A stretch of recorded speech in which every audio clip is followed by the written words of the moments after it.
Missoula, Montana, a college town known for its beautiful mountains and bountiful rivers. This hidden gem of a valley is recognized for its arts and culture, bringing people from all over to enjoy its community and outdoor recreation.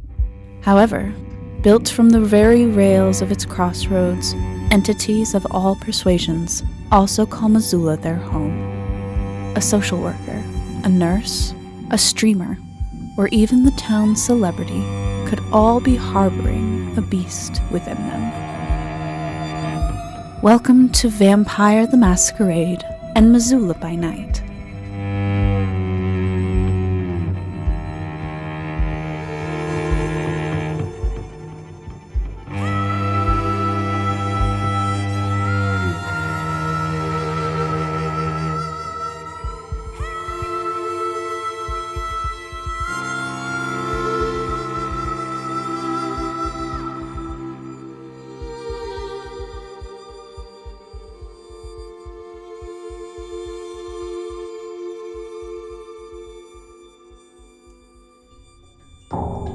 Warning. This episode contains content that may be disturbing to some listeners, including depictions of gore, violence, use of drugs, and mental illness. Viewer discretion is advised. Hello everybody, and welcome back to DICEBERG Ahead.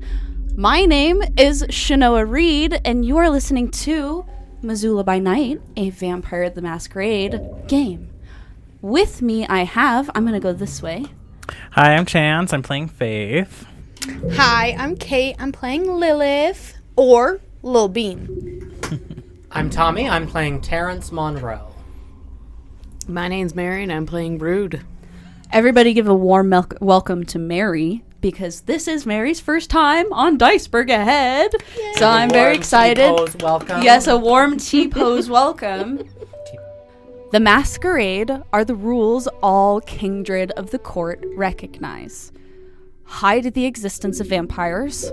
A kindred's hunting ground is their own territory and honors the domains of others. Sire only with permission of one's elders. Until kindred are released, their actions are the responsibility of their sire. The right to kill kindred is reserved for the elder of the community, and violations of these rules would result in punishment of death by the hands of the Camarilla Court. It is late September. The college is already a few weeks into its first semester, and the leaves of the oak trees are turning golds and reds. As the first leaves fall, the lively town of Missoula turns dark. First Friday events begin in full swing. Galleries are open, restaurants are busy, and the streets of downtown are full of bright-eyed young adults frivolous in their youth. Chance. You're in your haven, resting the day away, and you are having a vision within this dreamscape. You are alone in a graveyard. The mist and the fog is thick, obscuring the distant headstones. The headstone before you is old, hand-carved but well-maintained. It is rectangular, about 3 feet tall, and a cardinal rests on a corner pillar. The headstone reads, Elohim Sebaoth. That is spelt E-L-O-H-I-N. That's M. T-S-E-B-A-O-T-H.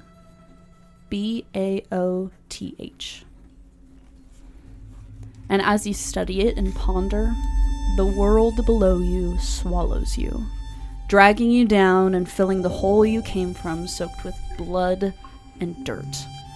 Screams of a long-forgotten prayer echoes into your grave, and you wake up to your phone ringing. I'll go ahead and take a gander around and see who's calling. The caller ID is Ambrosia. I will quickly and gladly answer it. Ja, my love. Hello. I didn't expect to hear from you today. How are you? I am doing well. Was just calling to check on you. I felt a ripple in the weave and needed to hear your voice, little bird. I'm glad to hear that. I'm doing good.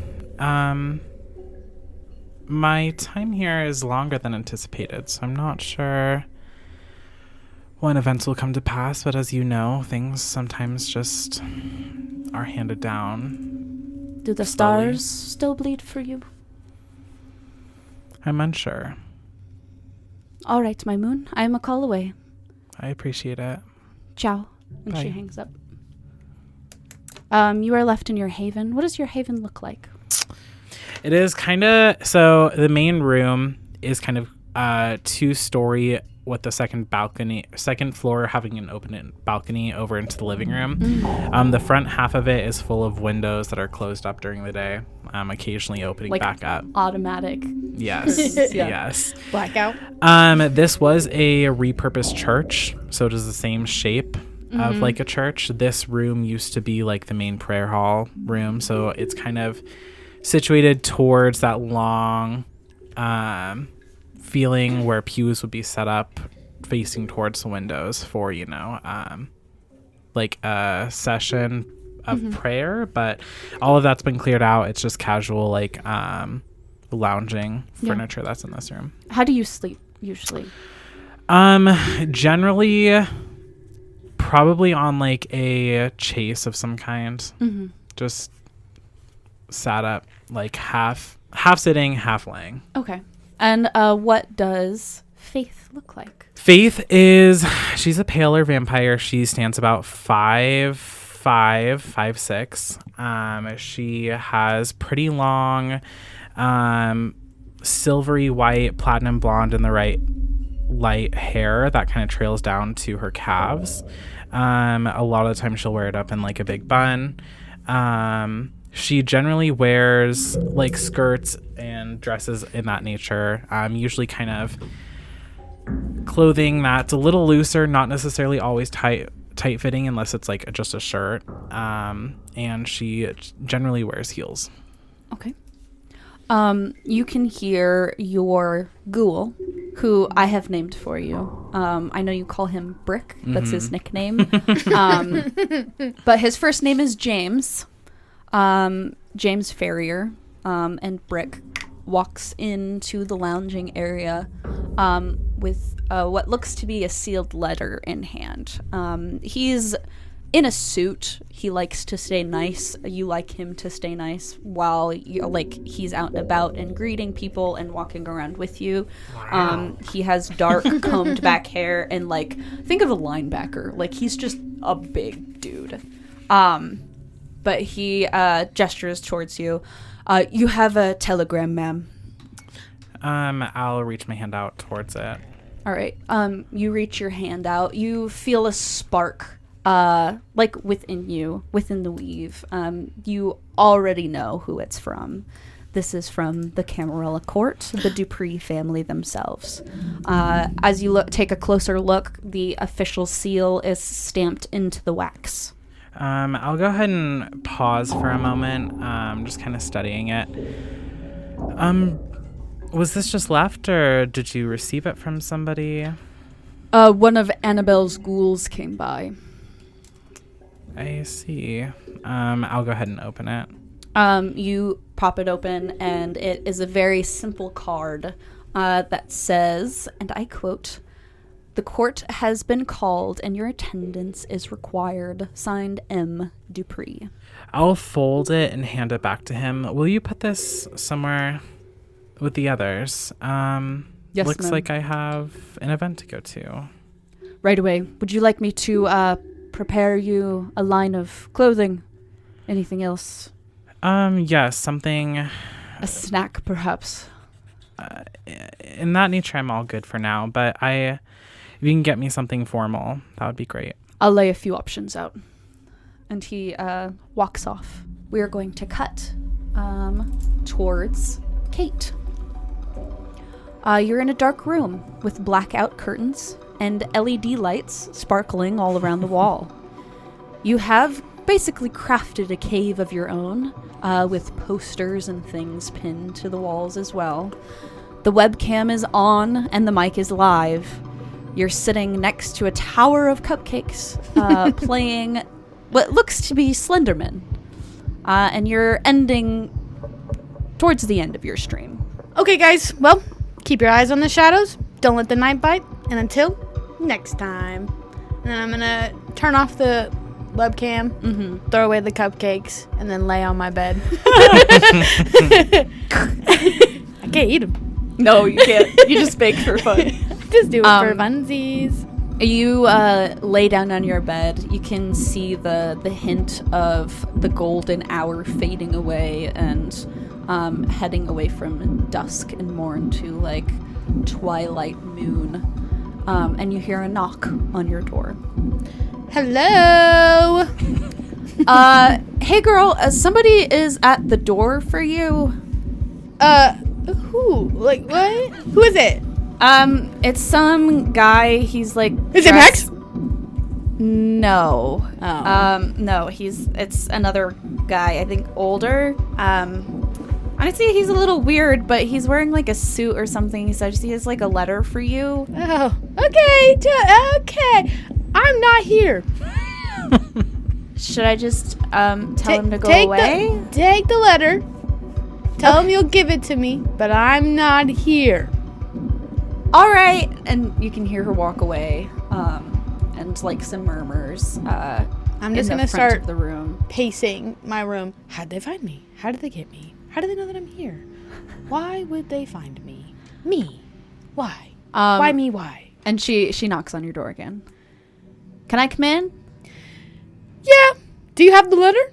Yeah. Okay. Can you grab a lighter? Why? Just say no questions. Lighter. Okay. She walks away again, and after a few moments, she comes back, and she opens the door. Okay, we're gonna open this. We're gonna see what it says. Okay, but if it says something I don't want, we burn it and we pretend this never happened. She's just like holding the letter and a lighter, and she's like, "Okay." Because remember all of those crazy things, you know? Like your accident? Yeah. Okay. The accident. Right. Here you go. She hands the letter, and she's like tentatively holding the lighter, but not giving it to you because she's afraid of what you do with it. Okay. Really quick, what does Lilith look like? Oh, yeah. Okay, so Lilith is kind of like your mainstream streamer. She's very pale, not like super pale, but like pale. Not like ghostly, White. but like white. Yeah. But she wears like a wide brimmed hat, and round glasses. She always has, like, if she's going outside, she wears like a crimson red cloak. Jesus. Croak. And like a black. Am I a teenage boy? God. These voice cracks happening. But she wears kind of like a high neck black long sleeve with a long black skirt with like kind of like a slit up the middle of it, not to the sides. Just because it's hiding specific things that will come into light later. But she has like long brown hair. She normally keeps it up in like a bun, like below her hat. But yeah, that's kind of her. And this is your roommate speaking to you. This is Calliope. You call her Callie. She also has darker hair, but it's like kind of fringed and like shaggy shoulder length. Yeah. She's currently wearing like a Slipknot band tee and some ripped jeans. Yeah. But she hands you over this letter. It looks very formal. Good. It Exciting. has this seal on it, depicting like an old rose. Perfect. I'm gonna grab both of us masks, like to put over our faces, just in case when I open this, powder puffs out. Are you afraid that somebody's like going to poison us? I'm constantly terrified. Do you want me to open it? Because I can just open No. it. No, I have to be the one that opens it. You won't see any of the writing. I will see the writing. Get ready with the lighter. 3, 2, 1. I rip it. Okay, you rip it open and the card pulls out. And it says, the court has been called and your attendance is required. Signed, M. Dupree. Required. Do we think that means mandatory? Well, it says required. Are you in some kind of club that I don't know about? Burn it. We never saw it. Burn it? I'm gonna drop it in the trash can. Light the bitch. Do it now. We could just like throw Light it! Okay, she hands you the lighter. I'm gonna spray it with perfume and then light it. And it like crackles and burns and ashes fall away into your garbage can. Wow, that was crazy. Wow. I was crazy. worry for your mental health on a daily basis. Me too. Constantly. Well, see ya. She just like looks around. Okay, yeah, okay. Bye. Okay, well, hey, listen, I'll be out late. Those books really need me. Don't wait up. Right, okay. Sounds good. And then we're besties, but I'm gonna kiss her forehead and be like, hey, what happened was crazy. That's on me, not on you. I think you're absolutely insane, but I do value you. Thanks. She gives you like a pat and like turns away and continues like making dinner or whatever she was like doing beforehand. Perfect. You're getting ready to head out. Yeah. You're going to the library. Yes. Okay. She's going to work. Sounds good. She going to work. Yeah. Tommy and Mary. And? Mm-hmm. Okay. The halfway house that Rude assists in running is a single-story home with an office in the foyer and sparse living quarters. The kitchen has open shelving. There's labels everywhere dictating where people can put things and when they can throw things away and, to clean up after themselves. Through the hallway, there's almost a dozen rooms that loop around with 2 larger bathrooms in the center of the layout. Rude. Tate comes up to you. I know you're busy with, like, paperwork and stuff, but there's kind of an incident. One of the residents has locked themselves in the bathroom and we can't get any response. Oh, all right. Takes off his reading glasses, sets the paperwork down. You walk over there. You can see that there's a couple of other residents that are trying to like speak through the door. They're like, "Hey, can you hear me? Who's in there?" And there is no response. Just kind of gently ushers them to the side, goes up to the door and like firmly but not too loudly just knocks on the door. Yeah. You knock on the door. The residents are waiting, and you do not hear a response. Somebody pipes up, and they're like, "I swear I saw somebody go in there, and they've been in there a while. Like, I was waiting for my turn, so I don't know what's happening, or..." And Tate looks to you, and he's like, "I can't find the spare key." Okay, we don't have to worry about a key for now. We'll find it later. For now, let's get them to the other bathroom, get everybody settled. Just don't have anybody come near the door. I can open it. Okay. And he goes around. He's like, "All right, guys, let's make a line on the other side, okay? We don't need to make a scene." And he kind of distracts everybody. Just very gently puts like his right shoulder up against the door and grabs the knob and just very slowly but firmly twists it until you can hear the lock breaking. And then just very gently opens the door, like as quietly and calmly as possible. Yeah. But breaks down the door. You push open the door, and you can see one of the residents, Thomas. He is laying unconscious on the floor. I'm gonna have you do the first roll. Oh dear. Exciting. Okay. I'm gonna have you roll a composure with awareness. So the way that vampire works, you have a pool of dice. We have your attribute and your skill that you're going to be rolling. You already know how to roll. Yeah. So anything over a 6 is a success, and 2 of those dice are going to be your rage dice. So what is your pool looking like right now? How many are you rolling? So right now I've got 5 dice between my awareness and my composure. Perfect.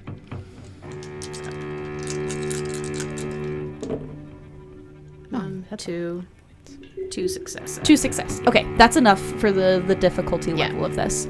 You can tell that Thomas has been very naughty, and Thomas was using in the bathroom and is unconscious, likely from a overdose. Yeah. You do know, however, Terrance and Saoirse are at the halfway house right now. They were called in to give some vaccinations, so they're just doing like regular vaccines, but they are currently in the building, kind of like in the medical area. And Tate kind of peeks around. He's like, do you need anything? This seems like a situation where maybe we should panic, or... We're not going to panic. That's the last thing we want to do in this place. Should I... Go find either Terry or Saoirse and let them know that I need one of them here and to prep for a possible OD. But don't alert anybody. Don't panic, and keep everybody nice and chill. I will walk fast. And Tate, he's a little bit shorter individual. I mean, he's like 5'8", I'd say.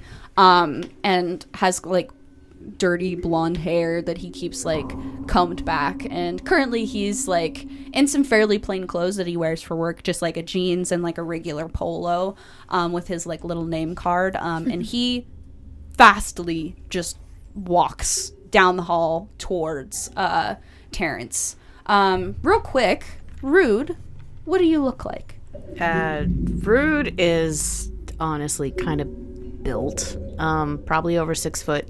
He's a little older, probably clock him about like late 30s, early 40s. He has like the 80s long blonde mane of just choppy hair that he usually keeps tied up if he's at work. But he has gnarly scarring over his face from, you could literally make out like it looks like a hand that just clawed him out good. But he normally wears like old band tees, maybe shredded jeans or old camo pants. Like, he's been around places and things, so very little is gonna like freak him out. Yeah. So what do you tell people when they ask you about the scar? The last time that probably got dared to like go on a date. That's what happened. I would say I probably did it to myself to get out of the date. Yeah. That's this is what true love looks like right here. So Tate briskly walks towards like the medical area. Terrance, what do you look like? So, as Terrance is at his night job, as it were, Terrance is about a 25, a very lean, about 5'8", 5'9", average white dude, definitely on the paler side. Vibrantly red hair, though, that he keeps long, which is tied back right now up in a bun. Moving down from that, the first thing you'll notice is that he's wearing a long sleeve t-shirt, but rather than fabric or anything, it is made from high quality leather. And all across the front of it are different pockets and straps, and all of which you can see are needles. Some of them have vials, some of them have little pouches full of pills. His pants are also made of the same similarly high quality leather. But along one side on his pants legs, there is a length of rope strapped to the side. From there hanging a few other hanks of rope. And he's wearing a pair of nice, sturdy, thick leather boots. They add about an inch to his height. And right now he's also constantly changing out gloves as he's giving vaccinations to different patients here. Yeah. There's about 2 residents in the room, one who you're actively prepping, and the other who's like waiting patiently. You guys are distributing flu vaccines. And And Saoirse is assisting you, handing you instruments, bringing the vaccines with her. She's the one who has the cooler with all of the things in it. And she's, I would say, a MILF, if anything. Saoirse is a MILF. Yeah, she looks like maybe late 30s, early 40s. Irish woman. So definitely like blue eyes, lighter colored hair. She's a little bit heavier set, but in the way that you know she could body you.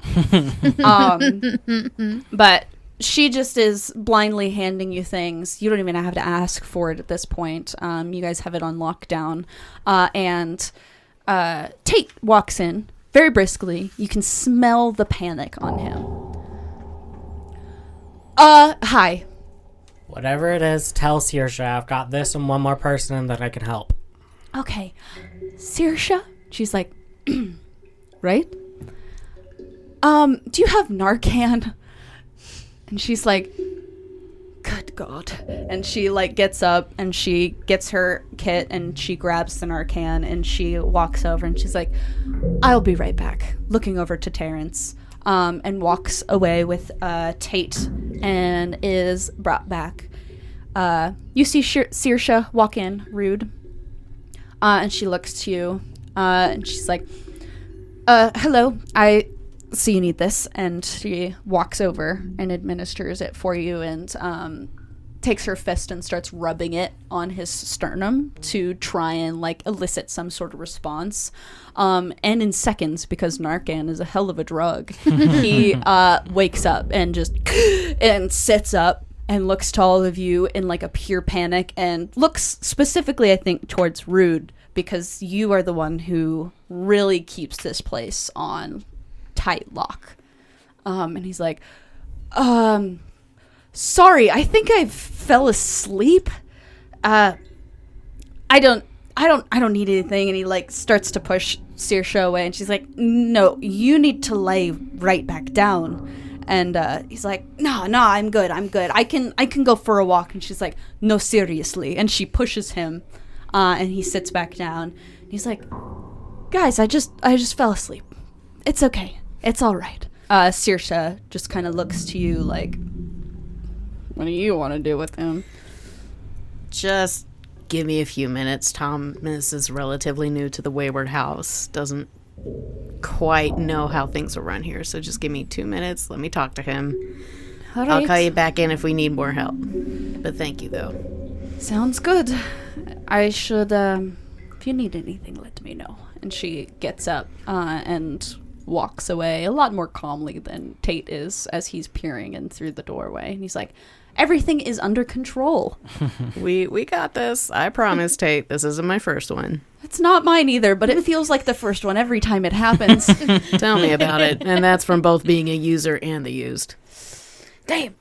Very gently helps Thomas up back into basically what would be like Rude's in-between room between his living quarters and just like an extra spare room away from everything. Yeah. And just sits him down with like a bottle of water, maybe a little like snack, a food or something, and blanket, extra pillows, and be like, okay, I know you're relatively new. You just got here to Missoula. You're getting away from a tough situation. You didn't fall asleep in the bathroom. You and I both know that.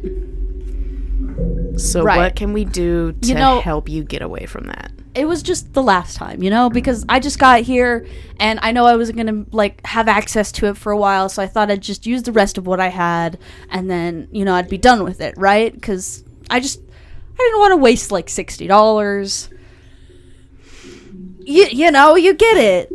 Rude would very gently like take his hands, and he can feel like Rude's hands are very rough, very calloused. Yes, he can see tracks sweating. He probably doesn't smell great in either. Between his fingers and like on his elbows, because he wears like short shirts. And he's like, I've been there, I've done that, and tell me right now, do you have any more? Because we're in a home full of people that are currently trying to recover, and if some of these guys get a hold of this stuff, it's gonna escalate. I'm going to have you roll. Damn, he's going to be a liar. I think this is definitely going to be a charisma. And let's You can choose either persuasion, leadership, or streetwise. I would say this is probably going to be leadership because he's Okay. speaking as like the head of the house, Yes. basically, because like this is his home essentially. So we will do leadership and charisma. Okay. 1, 2, 3, 4 success. Perfect. He looks at you. He understands the severity of the situation, and at the same time, he also knows that he is here willingly. He wants to get better, but at the same time, addiction is hard. And he just looks to you with like acceptance and defeat. Yeah, and he reaches in his pocket and he just hands you a little baggie of pills. Perfect. Is there any place anywhere else? Did you have like a stash, a hoard? Or is this all of it? That's it. Okay. So what we're going to do is we're going to get you cleaned up. You're going to take a nice shower. And you're going to take one of the rooms and just relax for the Okay. day. That is all I want you to do is rest and hydrate. I'll have Terry or Sarsha come back in and they'll do you a quick checkup. Okay. And again, you're not in trouble. You can stay here as long as you need to. And if you need anything, you can always find me. Okay. Thanks. And he gets up and heads back to the bathroom to take a shower. It's about this time, Saoirse comes back, and she sits back down and finishes assisting with this last individual. And she just looks to you and she's like, it's all taken care of. Is a southern drawl. Probably. I Not mean, you're quite. from New Orleans, so... New Orleans, yeah, I am. Just a typical OD, or is it something a little bit more? I think it's just your standard OD. All right. Well, who am I vaccinating, by the way? Man, woman? I think it's another man. Yeah. All right, he's bud. just sitting there. You're good to go. Thanks. And he gets up and rolls his sleeve down. What kind of Band-Aids do you guys have? The obnoxious. You'd think Bluey, but instead they're like the most generic shit that you get at clinics or hospitals because they're the easiest for him to scavenge. Mm-hmm. So it's literally just like a monochrome, like blue Yeah. Band-Aid that's on top of it. Nice. It's definitely the Okay. certified you just got the flu shot. Yeah. And you guys are packing up. And you face the doorway to head out, kind of like in the foyer area. And you see someone semi-familiar to you. You've met them on a few occasions. This is a ghoul of the Dupree family. She's got long hair that's tied back, a bit darker hair, darker eyes, very pale skin, and she's dressed very nice. And she looks towards you, Terrance. I have a letter here for you. Is this the first time this has happened that I've been in town, or has this happened before? I think this has probably happened maybe once before, twice maybe. Another convening. Wonderful. My accents are all melding together. Oh no. So there we... Nolans. Another convening, I see. Thank you. Right. Hopefully it wasn't too much trouble for you to get out here. Not too bad. Is Rude also here? I have one for Rude. Said that you're... Yeah, they're up in their area. office. I can drop it off before I head out. Sounds good. I'll hand that one to you too. Do I know the school's name? Of the Duprees? Mm-hmm. They're Tremere. This one's name is Tremere. Oh, the ghoul. I thought you ghoul- said the clan. The ghoul's name. The Come on. ghouls. I'm a vampire who doesn't treat ghouls like trash. Caroline, I'd say. Well, thank you, Caroline. It was nice seeing you again. Good to see you as always, Terrance. And then I'm going to head up to Rude's office. Sounds good. You head that way. It's not too far. It's just down the hall. And Rude is in there. I'm assuming you have resumed your paperwork. the Yep, meantime. got the little peepers on and just kind of bent over trying to finish it. Terrance is going to kind of lean on the doorway and wave up Rude's letter. We got another one. Again? Didn't we just wrap up the other one like 6 years ago? I thought you said these guys hated each other. Why do I gotta go?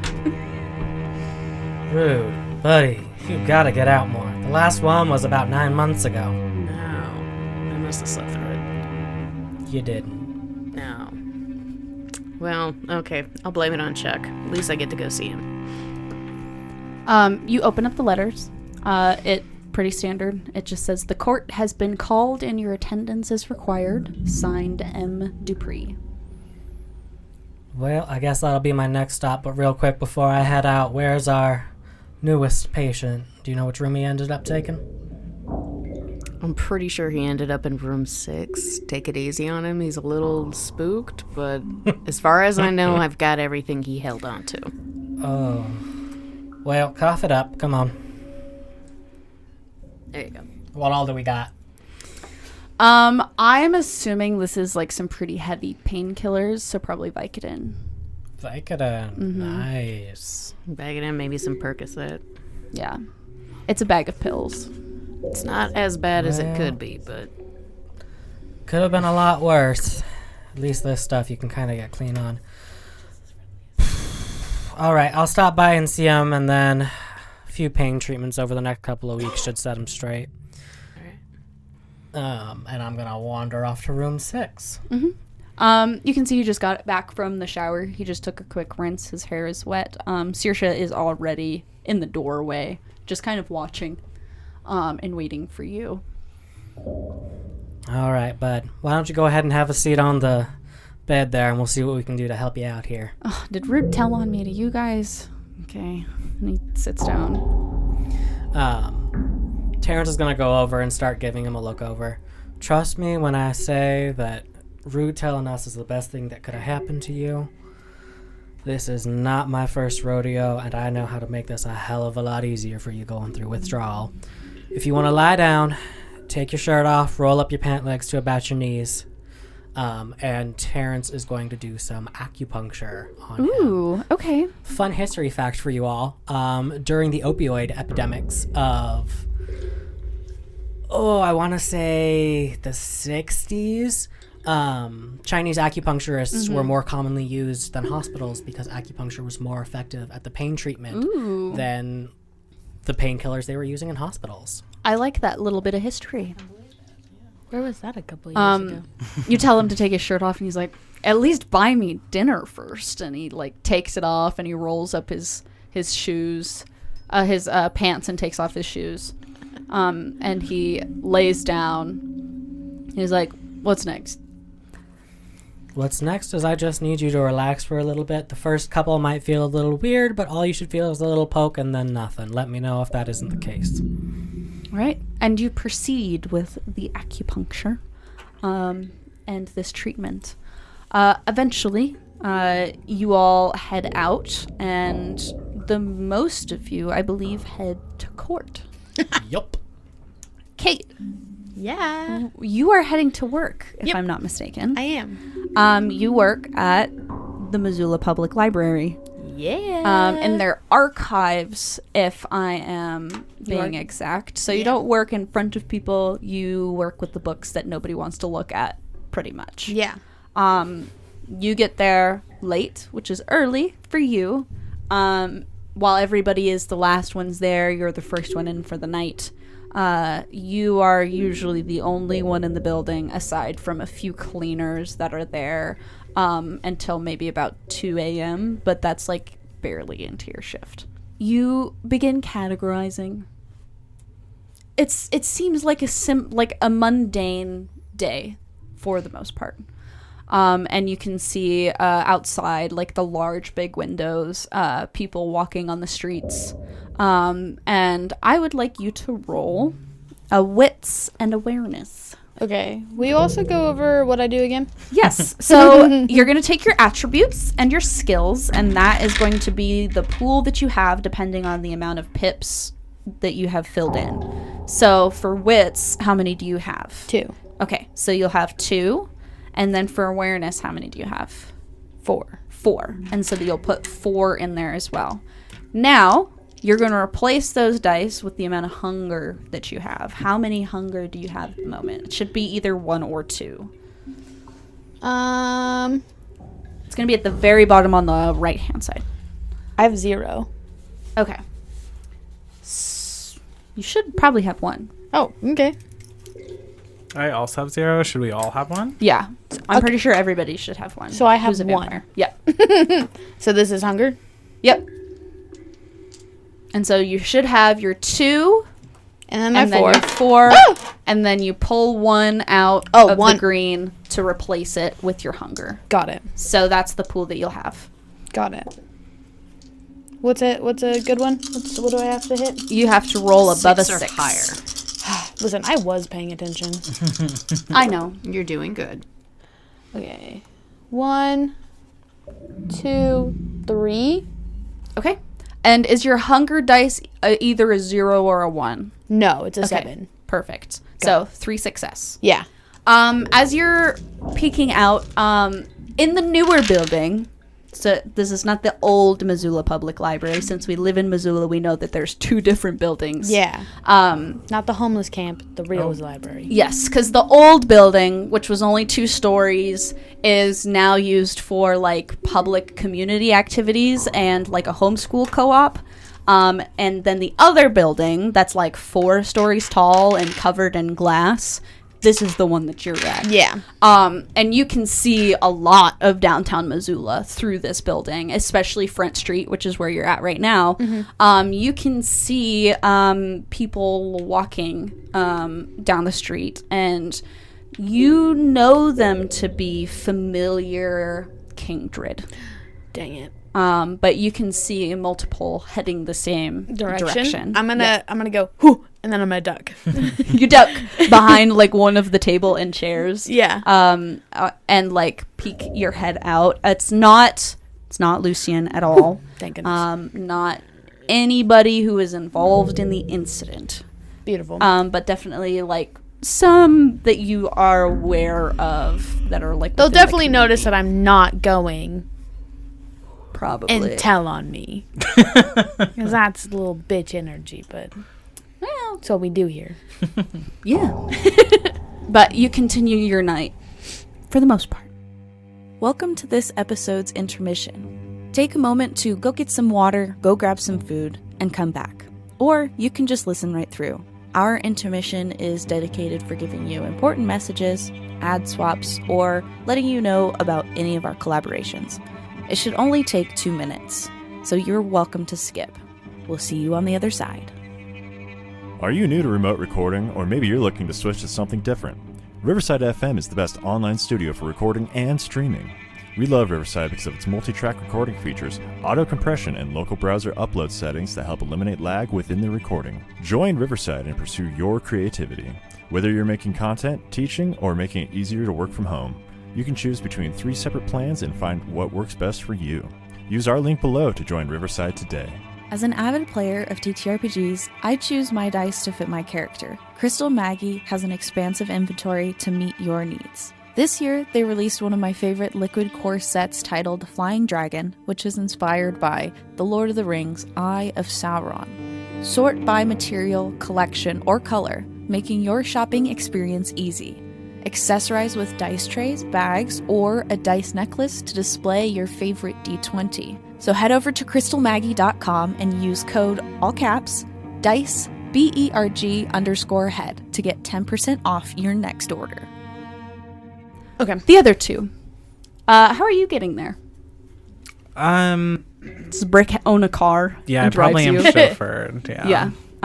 He takes you. He parks in front of the Wilma Theater. This is where everybody meets. The keeper, Clara Lamont, she is keeper of Elysium. She is the one who runs the Wilma. She owns the Wilma. She has a lot of like wealth around theater. And she's also in charge of making sure that the social activities are kosher within Kindred Court. So she hosts this area. How are the other 2 getting here? Oh, that's a great question. I've probably just got like a beat up motorcycle. pickup or whatever, or like a Or Harley like a hog. motorcycle, yeah. Hold on. Even or odd, do you have a truck or a motorcycle? Why can't I have both? I'm old enough. You probably could have both, yeah. Even. Harley. Harley. You have a Harley. Yep. I got the Harley. You motorcycled there. I'm assuming you had a like medical vehicle with you that the hospital lets you use. I would assume that you are a part of a program that the hospital provides where you can go to halfway houses, homeless camps, POV center, and like go and provide medical assistance. So I'll probably drop the car back off at the hospital and then just walk over. Yeah, it's like a block away. Really, it's not that far. It's like 7 blocks. but Yeah, I was gonna say, It's walking in the distance. terms Girl. of like a city, it's like a block away. It'll take you like 5 or 10 minutes to walk there. Especially at this hour of night. You're like vampiric Yeah. power walking. You just but there's a lot of hustle and bustle downtown right now. It's a Friday. It's a first Friday. There's music downtown. At Karis, there's a lot of other people walking around. And you all make your way to the theater. While we're on the way, I'm going to be talking with Sirja. Well, this was an unexpected interruption. Are we going to be able to make the rest of our schedule for tonight? I'm sure we will if they don't fucking dilly-dally that they did last time, then... Not the dilly-dally. Then should Fair be enough. fine. Remind me, what all did we have after this?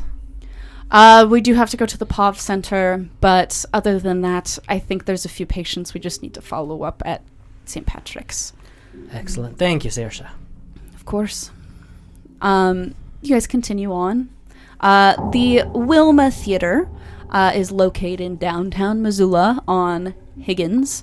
It is one of the older buildings within downtown. I'm pretty sure it had a few fires within its years.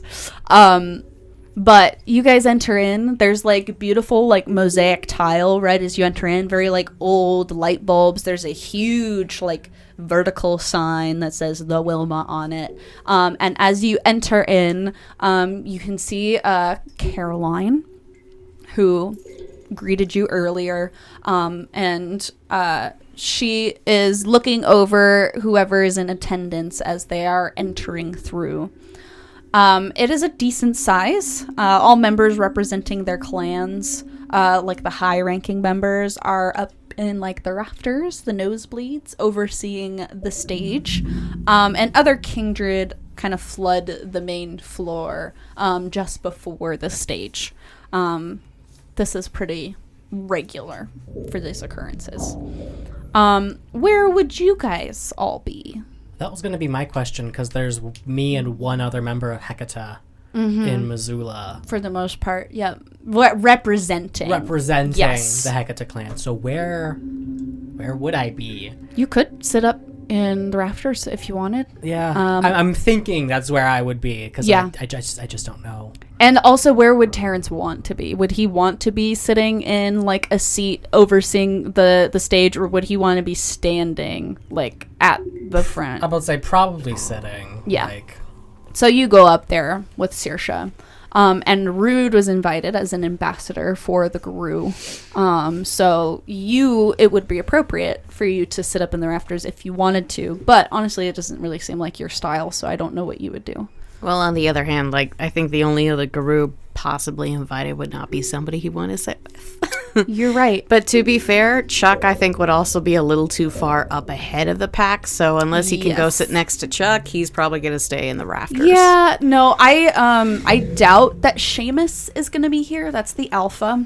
The alpha and the kindred don't really get along very well, so I think they invited you specifically and not him. Oh, okay. So in that case, he would sit Yeah. with a guru, because at least they know he's not out to make trouble or anything. Yes. Yeah. No, they know you very well that you're not going to make a scene, and Seamus probably would make a scene if he were invited, but he's not. Loser. A loser. Chance, where would Faith be? I'd probably be up in the nosebleeds as well, just kind of quietly standing up there. I say you guys kind of sit around similarly to each other. You take notice of each other up there. You're probably sitting very close by. You can see each other, smell each other, if you will. And you're all waiting for court to be in session. Maisie Dupree. She is the Prince of Missoula. She has been here for a fairly long time, since Missoula was but railroads and a crossroads. Her wife, Annabelle Dupree, she is the harpy of Missoula. She is the face, the representation. While Maisie takes care of all of the business, all of the rulings, Annabelle is the one who is going to be there to represent the Dupree. And as everybody quiets down, Annabelle comes out. She has a few of her ghouls with her as well, and you can see her kindred are also lining parts of the stage representing the Dupree family. And she announces to you all, I will make this quick. I know all of you do not want to be here for very long. However, we are declaring a blood hunt. There is a specific kindred who has violated the terms of the Masquerade, and we need to make sure that everybody in attendance is aware of their existence. Once you find them, bring them to me, and we will enact their sentence. Thank you. They give some specifications. This is a recently turned gangrel vampire who had been hunting downtown very sloppily, and it is not clear who exactly turned them, but it could be suspected that this could be from Sabat or maybe even the Anarchs. But there is a blood-raged vampire somewhere downtown in Missoula. God. Everything is dismissed. People are walking out.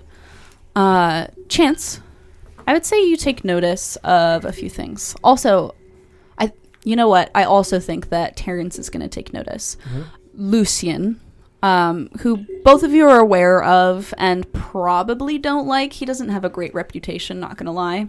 He is pretty close to Lord Xavier Whitshire, who is the elder of the Tremere. However, Lucien is only a 12th generation vampire. He's been here since 2011. He is walking around with individuals who look like they would be capable of some powerful magic, whether that is some sort of branch of Hecate or they are Tremere. These seem like they're well-endowed casters of some sort. But he seems very proudly walking out of there cockswinging, pretty much, because that's just his style. Trying to be swag, but everybody smells the fuckboy, and they're like, ugh. Yes, exactly. He definitely gives fuckboy. Well, some of us. Well, that doesn't bode well. Some of us might have thought it was cute. Oh no, Oh, honey. Can I attempt to discern any of the crowd that he's with? Yes. Let's see. What would you roll? Probably a wits. Either, I think. Damn. You can do investigation or occult. So definitely wits, but investigation or occult. How about say, can I make a same roll? Absolutely. Investigation or occult. Yes. Okay, which are the good ones, which are the bad ones? You can decide. Cool. We'll do white as Wits. Oh, I'm really good at occult. And then 1 green for hunger. Yep, just swap that out from your pool. Oof. So the 0's a 10. So 3 successes for me. 3 success. 2 success. Okay. Did your blood rage get either a 0 or a 1? No. Perfect. So 3 success? Yep. 2. 2 success? And Okay. I was rolling with occult. Yes, yeah. And you were rolling with occult as well? Okay. I'd say both of you recognize that they are probably very witchy. They delve into rituals and such. Just the glance about these people, they are wearing all black leather. You can tell that they have like a book sling, like one of those kinds that strap around you and you can put like a book inside of it, as well as like some sort of like pouch. You can smell even from here that it's full of herbs. But he is carrying some company for sure. Well, that bodes well, and on First Friday, too. Did you notice something? Look at our good friend Lucienne over there. She gives a glance and she's like, why is he walking like that? Scoliosis, but outside of that. That damn fuck boy got scoliosis. He got limp and all. Where do you guys go after? I'm probably going to start walking towards the pub with Saoirse, Yeah. since that was our next stop. Mm-hmm. Just keeping an eye and an ear out in downtown Missoula, considering we have a bloodthirsty vampire out in downtown Missoula. Oh yeah, there is a bloodthirsty vampire. I'm gonna kind of keep tabs on the group and just kind of meander around the area. Okay. Like, sticking around areas with crowds. I know people are dispersing, but I want to kind of keep a distance where I can attempt to hear what they're talking about, if anything, and see maybe where they're going or if they're just grouping as well. Yeah. They're at the moment walking with each other. You guys are actually heading in a similar direction because they're going to go to St. Xavier Francis Church, which is on like Spruce and Orange or something like that. And the POV Center is in that general direction from the Wilma. Rude, where are you heading? I'm probably going to hook up with Chuck, and we're probably going to go drinking for a bit. Sounds good. But mostly because Chuck's also probably going to go prowling around, see if maybe he can get it first. Oh, yeah.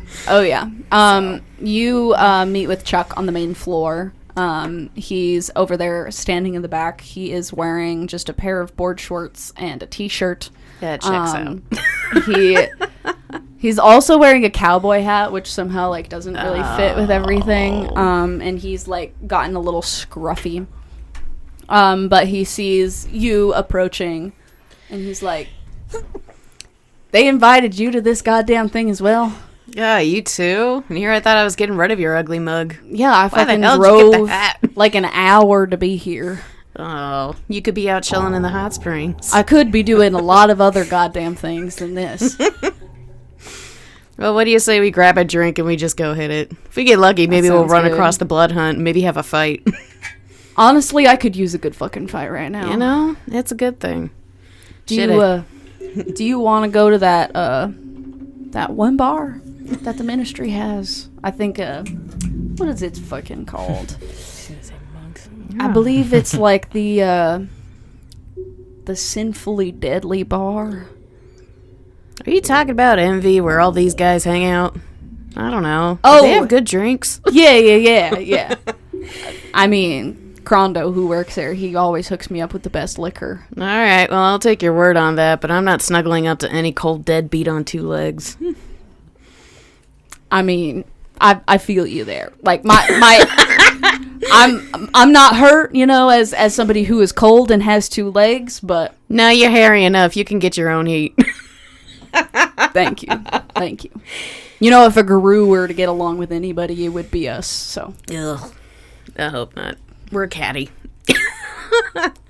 I thought you were dogs. No. If I see Seamus, though, just turn around. He could use a couple good slugs. Yeah, I don't know what it is about that boy. He keeps denying all these invitations. I keep getting dragged in.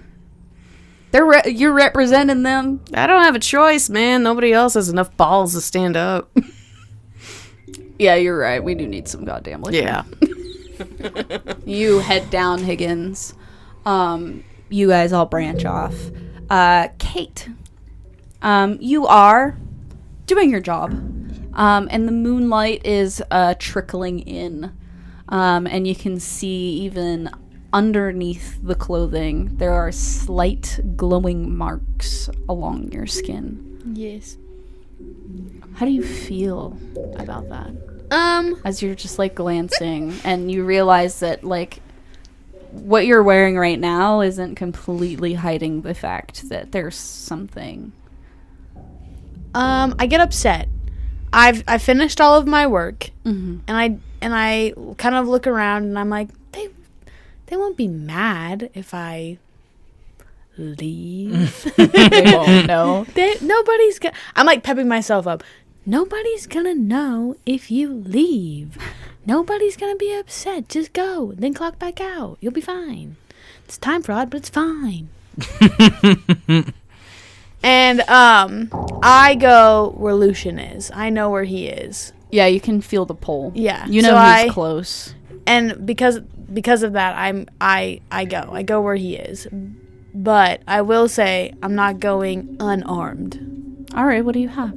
I have 2 knives on. The reason why my skirt slits in the front is I have 2 knives on both Nice. thighs. And then I have like a crossbow in my car. Okay, like in your trunk or Yeah. something. Yeah. Yeah. Mm-hmm. Sounds So good. when I'm leaving, I go and I grab that, and then I go find Lucian. Are you disguising your crossbow at all? Or are you It's gonna just walk it's around? underneath my like cape. Like that's why I have like the bigger like flowing. Okay, vibes. okay. It's gonna be clear that you Yeah. have something Yeah. under there, just for the record. But it is yes. First Friday, and It's- I'm already a weirdo. Like it's Yes. already like a It is it's a First Friday. Missoulian. And gonna be honest, if I was downtown on First Friday and I saw somebody with a crossbow, I would be like, "Hey man, where'd you get that fucking crossbow?" Yeah, and it'd be like, my uncle gave it to me. I just thought it'd be funny. Like, Yep. That's a standard Missoulian Yeah, it's interaction. not- I feel like. I feel like if I saw somebody with a crossbow downtown, I'd be like, dope. That's kind of cool, actually. Yep. Well, there's Bow Staff guy that's downtown all the time now. I have so- seen Bow Staff guy a The few times. gas mask Yeah. Yeah. bard. Yes. Classic. So my very Yeah. first night in Missoula, And wizard guy we who decided always to go has a Yeah. cape. downtown. Love Yeah. wizard guy. He has a cape and a backpack. His backpack is like underneath his cape, so I'm not the weirdo. It's wizard guy. Yeah. Clearly. No.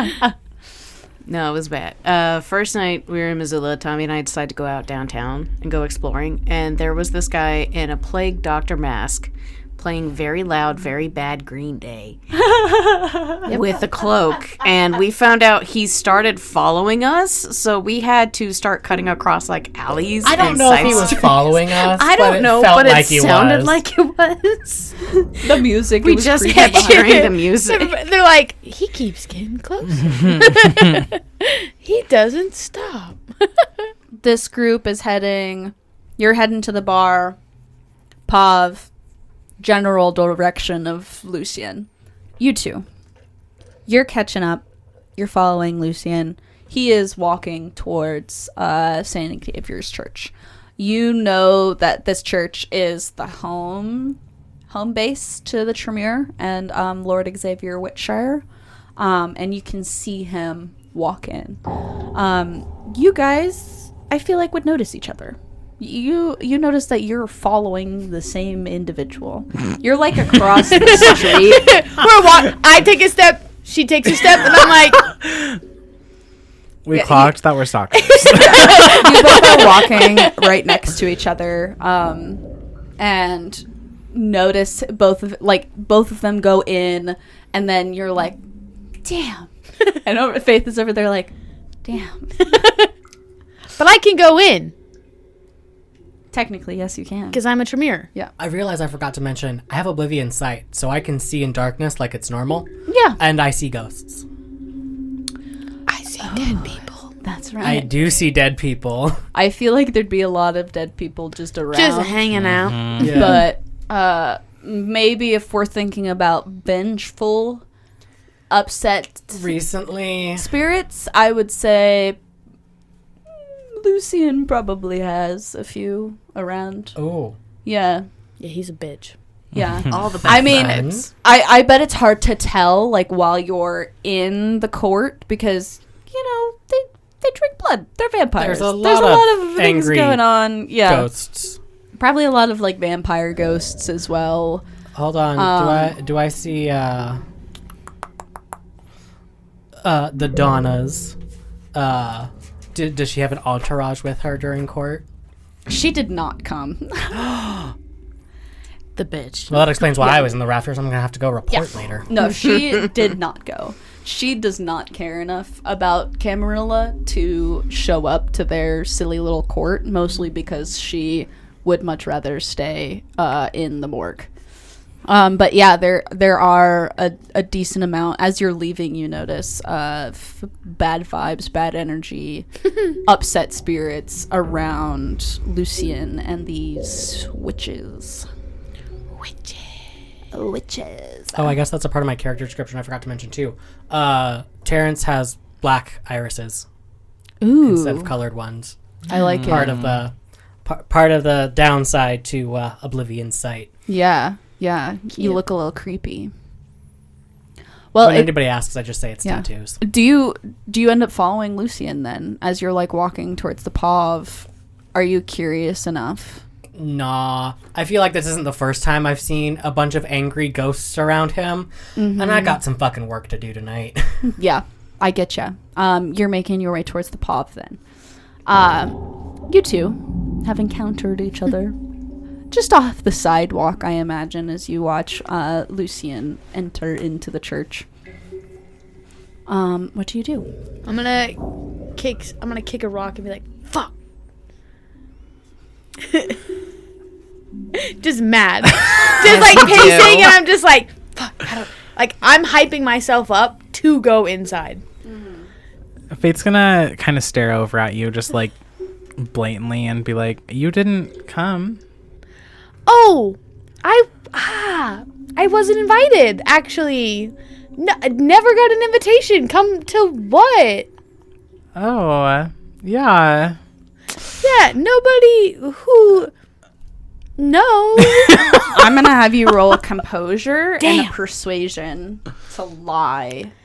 Oh, so one for composure. And then Chance, you are also gonna roll contested. I think this is probably going to be a resolve and Oh, fuck. awareness. Wait, I'm just doing composure?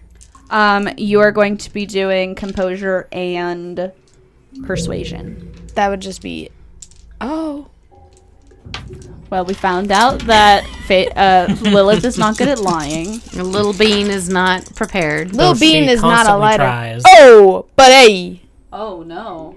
I got. Did you I just passed. roll a 10 on your blood die? Yes. I passed one, and I didn't get any bad numbers on my blood die. Okay, so you have one success. How 10's many? good, actually. How many success do you have? 0. Oh, 2. Damn. Fuck. So you have 2 success, one of them being your blood. I have 3. 3 success. Okay. But one being the blood die, so motherfucker is hungry. Oh, wait. You're hungry. Slurp, slurp, bitch. Okay. I'm a vampire. So just So that's a critical success. that means something bad happens to you. Oh, No.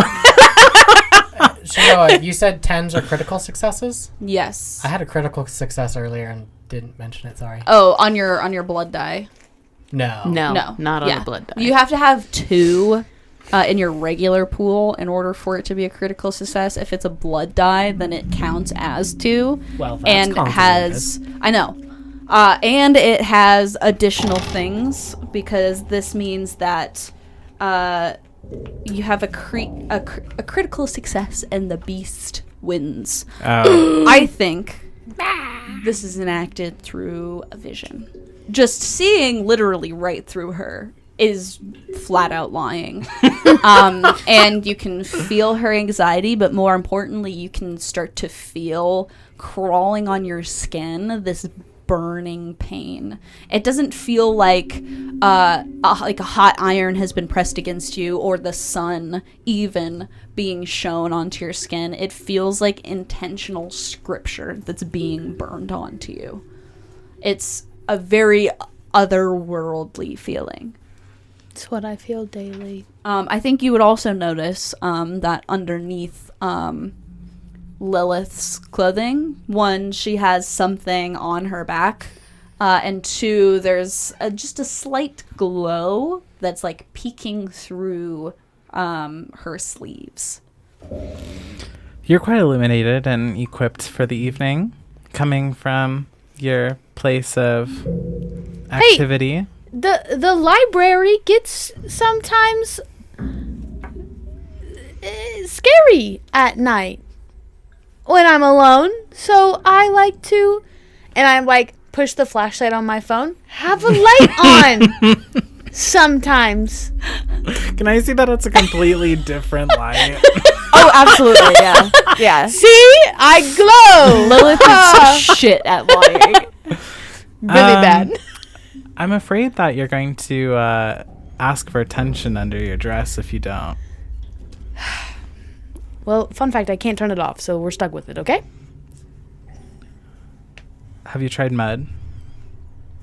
I'm not a pig. Funny, that's not what I heard. I heard mud baths are wonderful for the skin. Well, pray tell, where are you off to this evening, then? I was just gonna go see my clan, be a part of them, hang out. She's such a liar. Dudes. I'm afraid that I know better than that. Okay, listen. If I tell you what I'm gonna do, will you promise not to do anything? With all of our morals and our values and things like that, can you swear on your life that you'll either help me or walk away? I mean, you already lost it, so might as well spell it. Sure, I'll entertain that idea. Okay, I'm gonna slice my palm, and I'm gonna hold my knife out to you. I'll hesitantly take it. Go ahead. I'll take it. Okay. To myself. Mm-hmm. I'll go ahead and do that. Okay, and then You guys perfect. Love blood. that. Okay, you also now have part of my blood on you, so you can come inside with me. They won't know. I am not sure I'm a fan of that idea. Possible infections. I have a feeling you drive Terrance absolutely bonkers. Absolutely. Honestly, my entire desire says create chaos. That is all. My ambition. My ambition is wreak havoc. You picked the wrong person to play this game. This is a child who just draws her tongue over your palm if you try to hold her face. Yeah. Yep. Also, she became a vampire like a month ago. Yeah, literally has been who I am for. I am a generation 13. I am tis but a baby. Bean. Nugget. Little bean. A little heart attack for us. Yeah, y'all have fun. I also am strapped with my grimoire. Like, I have it on me. Oh, that's interesting. Okay. Thank you. I'm always strapped. You always got that thing. Yeah, I always got that thing on me. Is it visible? No, since I can magic, it's tiny. Okay. It's just always in, it's like Are we like sorcerers apprenticing this where you're just like fold, fold, fold, no, fold? no. Fold, It's just in my back pocket, and then when I need it, I'll like and boop. Okay. Look. Lame. I don't want to like shit on your parade, but I don't think that this specific relic would respond to sorcery like this. But it does, because it's mine. It is much older Listen, than it I is think part you of my being realize. now. I Me am and- it. Me and the grimoire, we Yeah. are together. So if you want it, I would say it is regular sized, unfortunately. I feel like you could do this Fine. with a regular book. Fine. But- Then I have it in a satchel. Yes, you can have it in a satchel. Thank you. Then it's in my satchel. You have it in a satchel. So I have my grimoire in a satchel. Strapped What do you to guys me. do? I think Brick is also just kind of like a few paces behind you guys. I'm gonna be like, Hi, Break. What's up, Lil Bean? Nice stream earlier today. Thanks. Yeah, How do you man. like it? I'm not sure I'll want to go in there. Okay. But you promised. You told me Hey, nothing. Hey. Blood is blood. We are now one. Hey, Faith. We're here together. Okay, here's my plan. I'm gonna go in there and I'm gonna talk to him nicely. But if you hear crashing, I need your help. I think nicely is the name of a crossbow. I will do my best to aid you, but playing with different houses, Just stand political outside. schemes is Just stand not- outside. I'll be around. I Be can my assure get- you that. Would you and Brick be my getaway ride? Because I walked. Sure, that's okay. a convenient Yeah. excuse. Yeah. I'm gonna go in there. I'm just gonna talk nicely, and then I'm gonna run out. But y'all need to be ready. And when I say ready, like Brooke's foot on the gas. I'm gonna glance over my shoulders at Brick and just kind of like, will you go grab the car? Yeah, I can do that. you. I'm like in my like stance, like I'm hopping and I'm like, okay, I can do it. Like a boxer. Yeah, I'm like, While yeah. Faith is in like a cocktail dress and heels, and you look like some cloaked figure who just came out of like I'm gonna A take. literal Dungeons and Dragons Yeah. campaign. Yeah, I'm gonna take off my cloak and I'm gonna hand it to you and I'm gonna be like, okay, I've hyped myself up. I'm ready. There's a crossbow on her back. I'm ready. Please remain aware of the rules of the masquerade. Yeah. I can't kill him. Doesn't mean the entourage can't die. I'm pretty sure that is what that means. It's called reading through the lines. Reading through the lines, Faith. We gotta read through the lines. Hold on, is the description of the vampire who broke the masquerade this one's description? It's not. No. Okay. I know you're relatively new to this, but I would not recommend breaking rules. Hey, they can't find the blood one. Can't find me. And I'm gonna run in. Sounds good. You run across the street because that's where you guys were. Faith is anxious as fuck. She's just looking around Faith is because just reaching into her purse and pulling out a blunt. that property where the church is also in a weird ass place traffic wise. Like, isn't it 2 one-ways right next to it? I'm pretty sure. I think so. Not I'm you knowing just- directions. It's on Orange Street, Oh, right? yeah. Because that's where St. Xavier's Church And is. so- I was getting my car. God. Guys! And so in my brain, you just took off. I told Brick to go get the car, which is multiple blocks away, and he has to go all the way around to even come here. He's a smart man. He got it. I'm gonna look around and You see might if want to there's start walking away, Faith. any other kindred around. I think since you're a vampire, you'd be able to see a few blocks upwards, up the street, closer to like Broadway and Front. Terrance and Saoirse are walking towards the pub. You can see them like making their way and like crossing the street. Making our way downtown. Okay. Walking fast. I'm a seagull. Go fuck yourself. Do-do-do-do-do-do. Saoirse, you've got to stop watching those TikToks. No. Oh my god. And you've got to stop copying my accent. Listen, I can't stop watching these TikToks. They have Dairy Girl shorts on here. Like they've got that one guy that like makes things out of wood. Like they're from Ireland. Like Fuck it. At this point, Terrance is Irish because I cannot keep Southern. I tell you, it's gonna rot your brain. I feel like my brain was rotted a long time ago along with the blood that you gave me, but we're not calling names. You were the one who said yes, need I remind you. I mean, I did say yes. And I'm also saying yes to this. And she scrolls. Baby Shark plays, and Terrance just kind of like rubs his forehead. Fun fact, I also have Oblivion sight. Nice. Okay. I just You're a baby. How the fuck do you have it? I've been through stuff. I've been through stuff. Yeah. Faith, do you do anything? I'm gonna try my absolute best to look nonchalant and expecting in an Brick. evening cocktail dress on Friday. It's first Friday, mind you. I'm in that area of downtown where nicer parties happen. There might be a You're on Orange Street across chamber. from the church. You're blocks away from. There might where be the a chamber galleries event are. happening. Yeah. There could be a chamber event happening. I could be see at it. that. I'm gonna have you roll composure and etiquette. Damn, you're fucked. I'm good. Actually, you're not. I'm the one. Those That's kind of. Damn, not my athletics being one. Girl, my strength's negative. A napkin could hit me and I'd fly into the street. Dang it. A napkin could hit. Ooh, I got a 1 on my blood dice. But otherwise, it's 3 successes. Okay. She's hungry. So a 1 is not good compared to a 10. You got me stressed the fuck Because Listen, that is a bestial hey, we blood failure now. and a loss of control.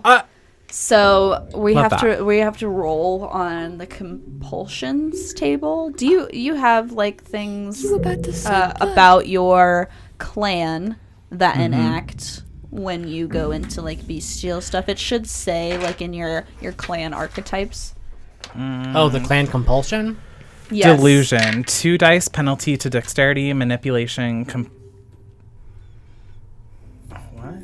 I think that's supposed to say compurse, and wits, as well as resists to terror frenzy for 1 scene. Okay, so for this scene, you have disadvantage on those things. I think you start to see things. She's going psycho.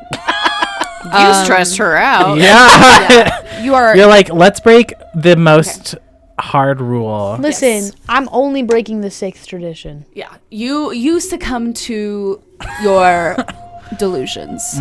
Your hunger takes you. I think you increase your hunger by 1 as well for failing this. So you have 2 hunger now. But more importantly, you begin to start seeing things walk the streets that aren't normally supposed to walk the streets. Chicken. Faces of your past, cardinals, older priests. You can see witches, you can see spirits, and it feels like the streets are now so much more dense than they once was. You are having a full-blown panic attack. Yeah. For sure. I mean, like froth at the mouth. And there's also a lot of other just human individuals.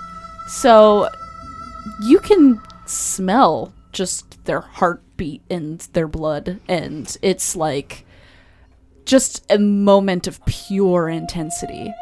I'm going to be pacing back and forth and just staring down the street waiting for Brick. Okay, yeah. After a few minutes, Brick does arrive. We are going to cut to Rude and Chuck, who are making their way. I didn't know you were going to fail. I didn't know you'd fail. Can't be You're going to my- come outside on the getaway cars when we have gotten away. No, you can't leave me. Okay, you guys make it to the Envy Lounge, aka the Sinfully Deadly Bar.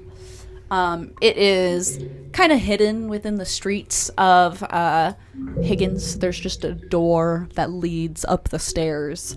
I can say immediately upon entering, you smell blood. There's just a lot of like putrid scents. But you walk up and you can see a man at the bar. There's a few other individuals in here. You can't really tell which clan that they're associated with, but you can see that it's mostly kindred. And Crondo is bartending. He sees you. He's a ghoul from your glance. And he welcomes you guys in. How's it going? Not too bad. First time in. Nice. Welcome. What will you take? What do you got that doesn't stink? Well, in terms of like liquor, we have like whiskey, scotch, some regular wine. I know White Claws are a hit with some of the ghouls, but... Yeah, what do you got that's the best scotch? I'll have a double. All right, I'll do that. And he goes over and pours a few fingers and sets it on the bar next to you. Chuck does the same, but he gets his with like a little splash of blood mixed in. And you guys are sitting at this bar. You can also see just kind of over downtown. They have like a few windows or a few stories up. And you can see all of the people that are like walking back and forth across Higgins. And you are just sipping this drink at the moment. And Chuck sort of looks over to you and he's like, so how's the halfway house, or how's everything going? We've been doing pretty good. Pretty steady stream of newcomers. Yeah. Happens every year once the college starts.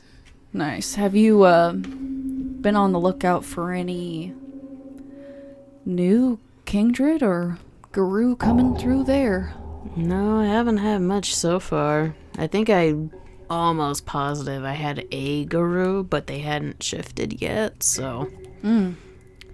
Well, glad that it's been pretty uneventful for you. It's kind of wild that they're calling a blood hunt. I don't think we've had one in a while. No, not for a hot minute. And for a gangrel of all things.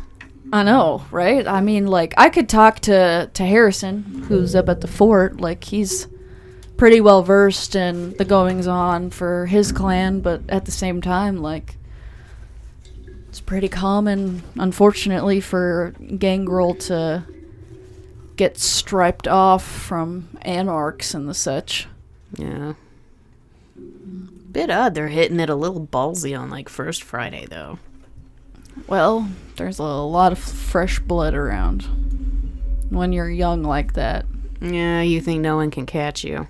Well, lack of control as well. That too. I'm still kind of impressed nobody actually ever found out when I shifted over that one concert back in the 70s. Well, it was the 70s. They probably thought it was a bear. They probably definitely thought it was a part of the show, too.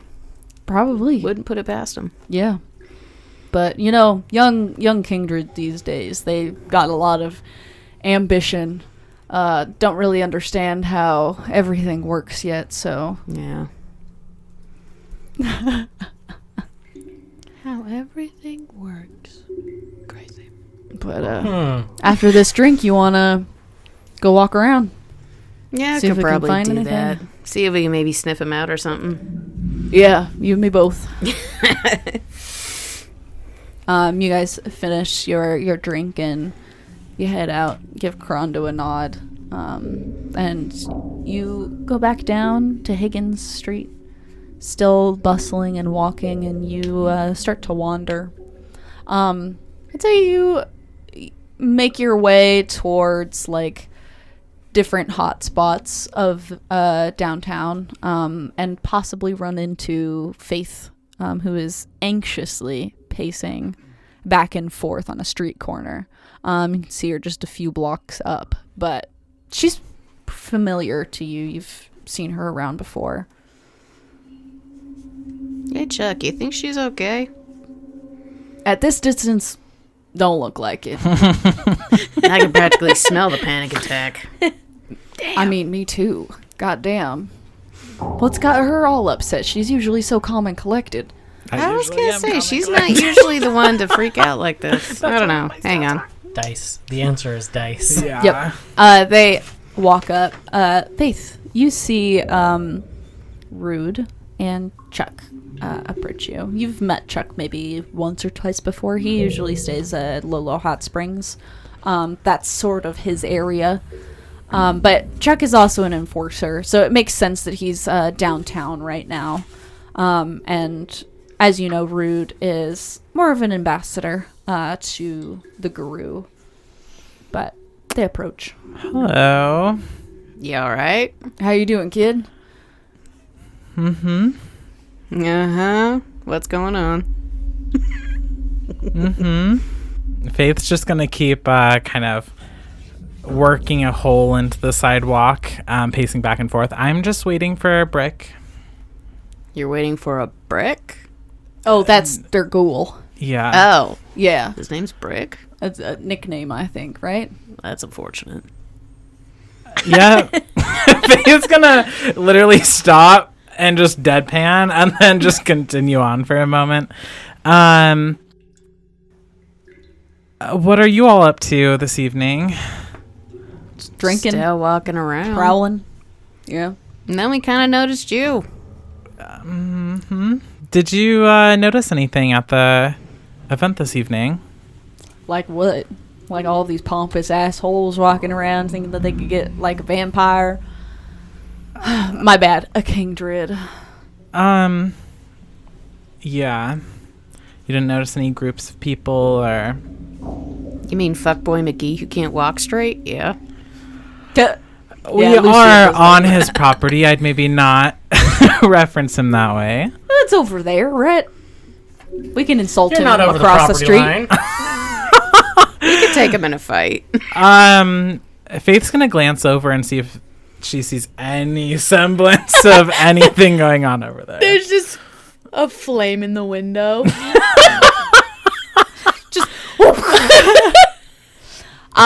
Terrance. You guys are walking. Of the many dialects, yes. Hello, how are you? Terrance, man of many accents. Many voices. You and Saoirse are making your way towards the POV Center. Doesn't take you very long to get there. You pass by the hospital on your way there to the POV Center. And you can see, once you get there, you know, their doors are locked. It's the end of the day. They have tons of cars that are like lined up in their parking lot with like people sitting on the sidewalk. It's fairly normal for this area. And you start making your rounds, making sure people like have water, have gotten their medications. I know there's a few people that you want to check on who are more than likely veterans or have had other like pre-existing conditions that you're just making your rounds. Fair warning. Any and all mortals are fucking terrified of me. Oh, yeah. I have the obvious predator flaw. Oh, God. Yep. Mm-hmm. I'm very intimidating nurse. That's why I can do They this job. definitely know you, for sure. Damn. Mm-hmm. Good job, Nurse Boogeyman. Hey, if it makes them take their meds on time. Mm-hmm. There is a guy who you've seen a few times. He's not wearing a shirt. He's just wearing some pants, and like it doesn't really fit. And he walks up to you and he's like, "This is Willie. His name is Willie." That's unfortunate. That's what everybody calls him, at least. And his hair is long and braided, and his skin is tanned from the sun. And he's Leathery. like, "Yeah." He's like, "Hey, Terry." Really? How are ya? Going great, man. Like everything's going real good here. Dude's high as a kite, isn't he? Absolutely. He is. Has to be. Just jiving. Having a good day so far then? Every day of my life, you know. Missoula, it's beautiful. Love it here. It's great. How are you? Doing good, just making the rounds. Making the rounds. Yeah. Oh, you want to check on a buddy of mine? Yeah, what's going on? You know, he's just been sleeping like all day, and you know, I'm just kind of worried that, you know, All right, lead the way. I think he probably just didn't eat much. And he like walks forward, and he's like, "I think he was over in this direction." And he peeks in a few cars, and he's like, "Nah." And he keeps going until he finds like this like propped up tent, and you can see like somebody like laying down and like feet hanging out of the edge of the tent. Uh-huh. Are they dead? Yes. You do not hear a heartbeat at all. Okay. Oh, no, this is perfect because I have a clan compulsion that until I've either predicted or solved the cause of a local death, I suffer a 3 dice penalty to other rolls. Well, Good job. you'll notice as you like go reach in and, you know, pretend at least to check his heart rate. So Willie isn't like, "The fuck, man," you know. Yeah. You can see marks just like on his neck, blood thrashed. It wasn't super apparent by the way he was laying, and usually like marks like this when you're feeding consensually aren't super left behind. So this was not a consensual. No, in fact, you would determine it to be more of a frenzy. So our blood hunt boy has probably come through this area. Absolutely. All right. So what do you think, checking, Terrance? He's gonna kind of like close the tent behind him. Willie, I'm sorry, but And he just like, what? And he like grabs his, like puts his head, like hand on his head, and it's just like, what do you mean? Like what happened? This was the popo, wasn't it? It was the fucking cops. I bet they came here and they doped him up. You hear that, everybody? The cops did this shit. It was them. It was absolutely them. Tell him, Terrance. Tell him. Yeah, Terrance. My buddy over here, he died from the popo. Saoirse, He's like losing his, because he's high as fuck. Saoirse, call it in. And she's like, looks over at Willie. She's like, we're taking a walk. And he's like, nah, man, I'm good. And he's like, you need a walk. And she grabs him with much more force and walks him away. Terrance is gonna kind of give her like the bitch face blank stare. I said call it in, not take him on a walk, but all right. And he's gonna pull out his own phone, which by the way is a flip phone, like Nokia brick. Yeah, this yeah. is. Terrance doesn't do technology. That's Saoirse's job. You said call it in. She's like, we're ringing it in. And she walks him away. And you're like, I don't know how to use this. So he's going to pull out the flip phone and just kind of, like very much like old man, just kind of click through the contacts until he sees the morgue one. And then just dial it. Mm-hmm. It rings for a few. And then you hear Ophelia answer. You can tell it's on speaker. It's echoey. And she's like, hello? Hey, Ophelia, it's Terrance. I'm over at the POV. We've got one down. There'll be a bit more to it that I'll need to tell you about, but I can do that once the body's there. Oh, shit. Okay. You know, the spirits, they were a little bit uppity today, so I had a feeling something like this was happening. One of ours? That's part of what I need to talk to you about. There's a new blood hunt on. There's... Which clan was it that it's... Gangrel. There's a gangrel out and about causing havoc. I'm guessing this was one of the victims. Oh, the meeting. Right. Sorry I missed that. I hope you got notes for me and everything. I do. I'm well aware at this point. Okay. Right. I'll take care of it. Let me call Sheriff Harrison. He will be down to take care of that problem for you. Perfect. And just hold on to the body for me for a little bit if you could. I haven't had a meal in a couple of days. Sounds good. And you hear a saw start in the background. Oh. And then it hangs up. Fun fact, Terrance eats dead people. He does, yeah. Me too. So yeah, now I'm just gonna kind of like keep an eye over the body for right now until the sheriff gets here. Yeah. Is the sheriff aware of the masquerade? This is one of yours. This is one of ours. Okay. Yes. So she called the right guy. Yes, this is your sheriff, pretty this much. is our sheriff. Yes. But not the not town's the sheriff. Yes. But got he is actually a gangrel. He's been around in Missoula for a long time. This is Sheriff Harrison, St. James. He likes his life in seclusion, but he also knows how to throw down. And he's gained a lot of acceptance There it is. Got it. in the clan just for his brute fucking strength. But yes, that's the man that he called. Got it.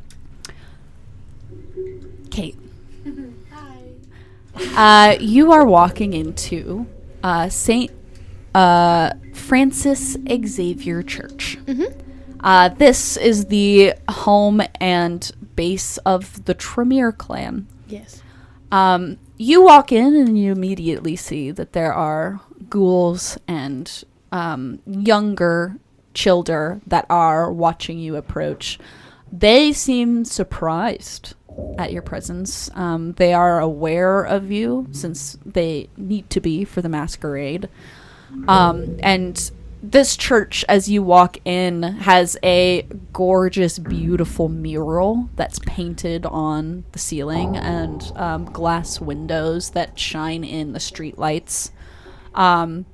There are candles that are lit. A few lights are on, but you can see fairly clearly within here.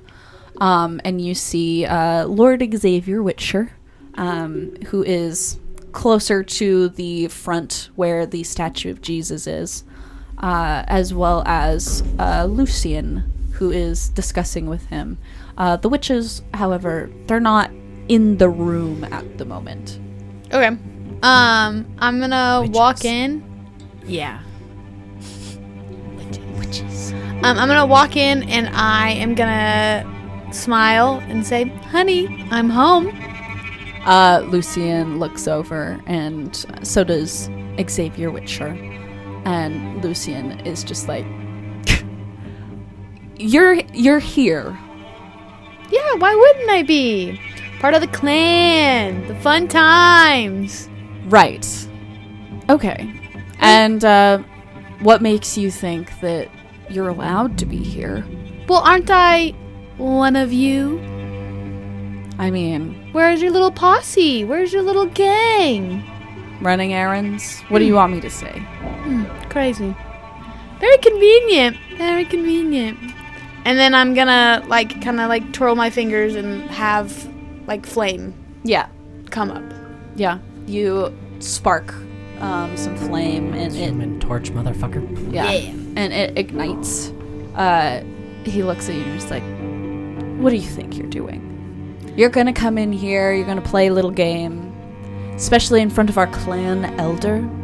And You're Xavier Whitshire, he's kind of a greasy fellow. He's not really the most appealing physically. And he is just like, we can just all calm down, right? We don't need to get all hasty about things. I don't want to have to issue a hunt on you, either of you. To be fair, Witchshire, this is kind of your fault. You're the one who gave the A-OK on this. The A-OK and or a pass. Yeah. 'Cause- We don't. Yeah. And then I'm gonna. Oh fuck! I lost my train of thought. Says What I'm out here loud. for. I feel like it. Oh, it was gonna be so good too. Okay. What did he say? He basically said, calm the fuck down. Okay, I'm gonna say, calm down. You want me to be calm when I look like this, and then I'm gonna roll up my sleeves. Yeah. Your marks are glowing. They are ancient words, long forgotten. It is hard to read them, and most definitely harder to even understand them. Lucian looks over, genuinely surprised, and he's like, what did you do? What did I do? What has your arrogance caused you? Do we not remember that night? I remember it very well. Oh. And he has a smirk across his face. Perfect. And you remember what I said, right? I do. You remember? What did I say? Muttered some fucking Latin bullshit. I said, by blood and flames, your vein echoes mine. Bound to you, yet by your death I am free. And then with that, I'm going to throw the fire, not at him, just at the floor at his feet. Okay. I'm gonna need you to resist a blood bond. Girly pop. Was this your first night? It's not supposed to be that intense. Fun fact, I feel like she does this nightly. I feel like this is a daily thing. She comes in, Yeah. she announces, That's why I'm gonna kill you. That's and why then I go everybody's home. just kind of like, Okay, so Honey. but I brought my you- new bestie Faith along. did you happen to make Condemn me. about how blood bonds work? Did I do what? Make notes at all about how blood bonds work? Because I know you have a blood bond of Yeah, it's me. 6. About to get Yeah. Oh, okay. Never mind. I remember. You have to get 6 success 2. Yeah. Yeah. Cool. Yeah. Yep. Good luck with that. Okay. Thoughts and prayers. So, this is definitely occult and dexterity to throw this flame. Hopefully you have 7. Occult's in the last one.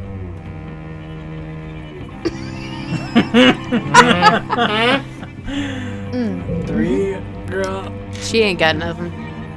Okay. Well, I don't think we need to roll. Wait, hold on. You have 3 in Dex and 3 in Occult. No, occult has 0. Oh. And one of those is going to be a hunger die. So at the very least, You'd have to roll 3 10s, right? if all of them are 10s. By some Hey, grace. give me some Yes. fucking chance here. Don't say don't Yeah. roll. I mean, Well, the general rule is that if you have less dice than you do that you need for success. then Okay, you so don't I need didn't have to roll.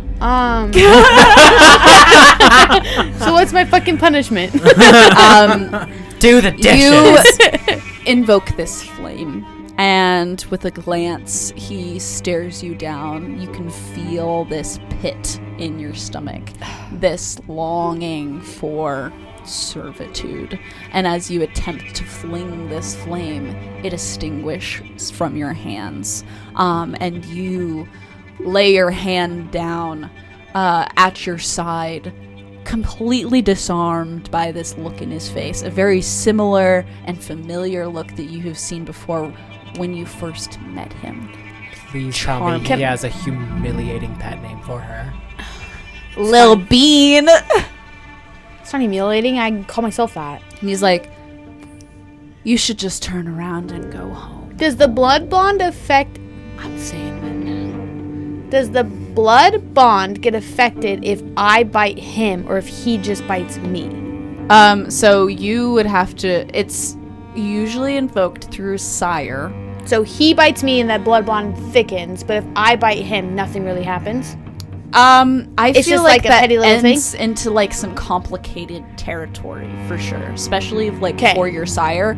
I don't have full confidence that it would like No, you don't know really what I'm going to do. be beneficial. Yeah, But it's not going to do. I'm not trying. I just don't want to affect yeah, the yeah, six. yes, yeah. Okay.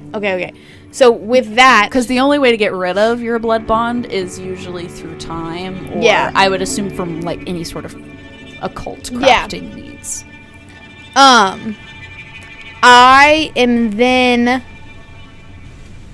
I'm gonna walk right up to him, and I'm gonna kiss him Okay. on the mouth, PG-13 style. But I'm gonna bite his bottom lip Okay. and draw blood, Yeah. He lets it happen for sure. and then with Kinky. that, I'm gonna punch him, and then I'm gonna book it to Faith. Okay. I'm gonna need you to roll. No more rolling! I'm obviously not good at it! I'm sorry. Can I do strength? It will be a strength. Fuck yeah. Got strength and intelligence, maybe. It would be a skill. Yeah, so I think intelligence. Maybe melee. Attribute. It would More be like melee. melee or brawl. Yeah, it would be strength and melee or brawl. You know what? We choose melee. That's what we choose. Yeah. So that's okay. So technically that is 6 dice.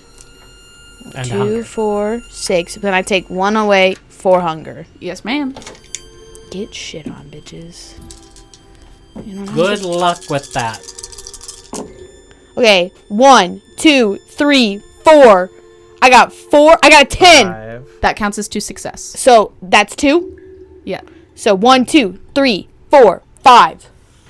And then my blood die is a 6. So 6. Yep, you hit him. You overcome your blood bond, and you sock him in the face. His smugness drops for a second as a drip of blood leaves his lip, and he looks to you, and with contempt he says, "You'll be back."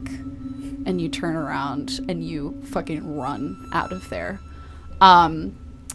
Faith and Rude, you see from across the street, one of the younger kindred to be embraced bolts it out of the church. And as she's running, you can see that there's a little bit of blood on her face. And she just... Do you even look when you, like, cross the street? Faith, it's time to go! Oh, Lord. Faith, Like on the other side of the street, and we're just watching, like, where the fuck is she going? We're over here. Brick pulls up to where you're at on the other side of the street. I'm getting into the car so fast. It's like... Just roll the window down, I'll jump in! We gotta go! Do you have Brick roll the window down? I'm just going to leave the door open. I'm just going to get in. I hop in, I was like, dude, the window would have been cool. I'm mortified. Faith has been through a time. You see all of this happen. It looks like a heist just took place, pretty much. And Lilith books it out of there, jumps into the car. Both of them are in the car. Do I see Rude? Yeah. Hi, Rude. Kind of hard to miss, but hi. Tell Max I said hi. Brick, why aren't we driving? And he's like, close the door. Oh. And it clicks. Bye, Rude. And I think that is where we're going to leave this session off for the week. Thank you, everybody, so much for watching. Thank you for listening. Thanks. Thank you, everybody, for joining us at the table. And I hope you buckle in for a crazy, wild ride with Vampire the Masquerade, Missoula by Night. Faith, we're so sorry about your faith and composure. Oh my god. I know. To wreck your It's so crazy because like you'll build a character to be so good at one thing and then the dice are like, no, you can't do that. They're like, hey guys, thanks for listening. Background music for this episode is provided from mynoise.net and Tabletop Audio. For more DICEBERG Ahead content, follow us on our socials and Patreon. Or visit our website at dicebergahead.com.